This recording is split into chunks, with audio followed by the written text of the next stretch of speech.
So this is my contribution towards how to avoid getting coronavirus.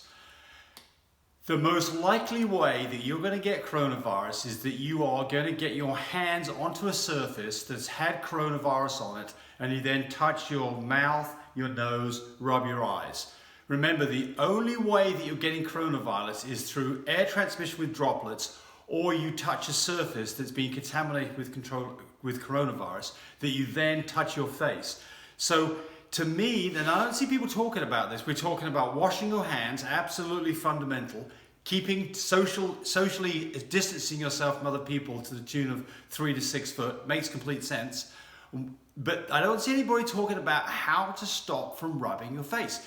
And me personally, I touch my face all the time. I mean, I'm doing it. I mean, I think people are probably touching their face every few minutes without even realizing you do it. So how do you fix it? Well, it's really, really simple. And I've done this for the last few days. That's what you do, folks.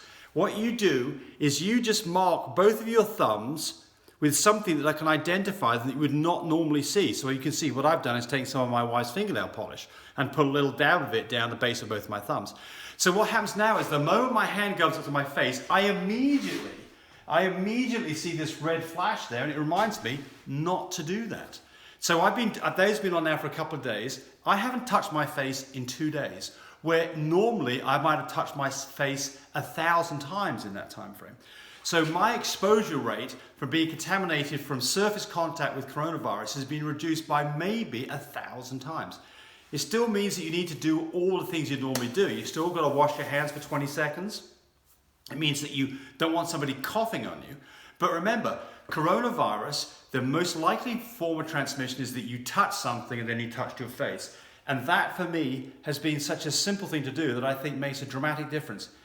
Now, if you're 55 years and younger, you don't have a compromised immune system, you're not diabetic, you're in good health, your chances of suffering from catastrophic effects from coronavirus are about 0. Now, somebody who's 65 like me, I'm in good health, but I'm a lot more susceptible than the majority of people watching this. So this is what's going to work for me. And I think the other things are this: wash your hands, and remember, when you go out somewhere, it's just almost impossible not to touch things that could be infected. Hard surfaces will hold coronavirus for, they say, somewhere between 3 hours and maybe a day. So just yesterday I was watching this, you give somebody a credit card, you're taking your cell phone that's been put down on the surface and you're picking it up. All of these, you're opening, most doors you have to grab the door handle to open it up. You hopefully are not shaking hands, you're doing an elbow bump. But all of these things typically give you direct contact. Now, so what they say is, if you want to go buy some alcohol, antiseptic wipes right now, you can't hardly find them. Don't get too worried about that. The important thing is don't touch your face. When you get home, wash your hands properly, disinfect the door handle to your house, disinfect the door handle to your car, the things that are public property that other people are going to touch, make sure you clean those. But as long as you've washed your hands and you don't touch your face, I don't think you're going to get this.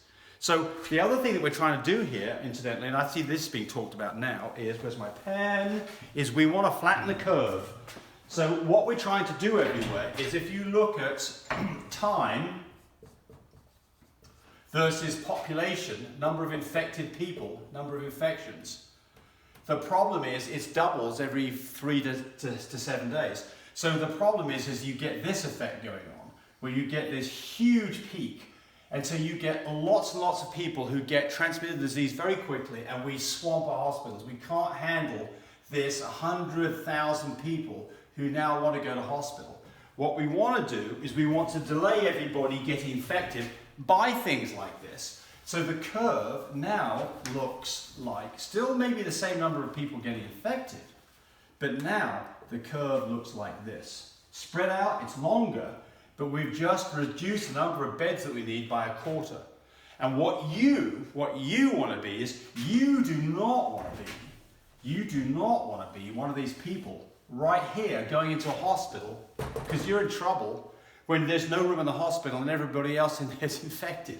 What you want to do is, if possible, you'd rather not get it, or at the very least, be over here somewhere where the load on the hospital is much less. So anyway, that was it. I just thought that this was something I hadn't seen. I thought it was something that's so simple to do, that simply just marking your fingernails.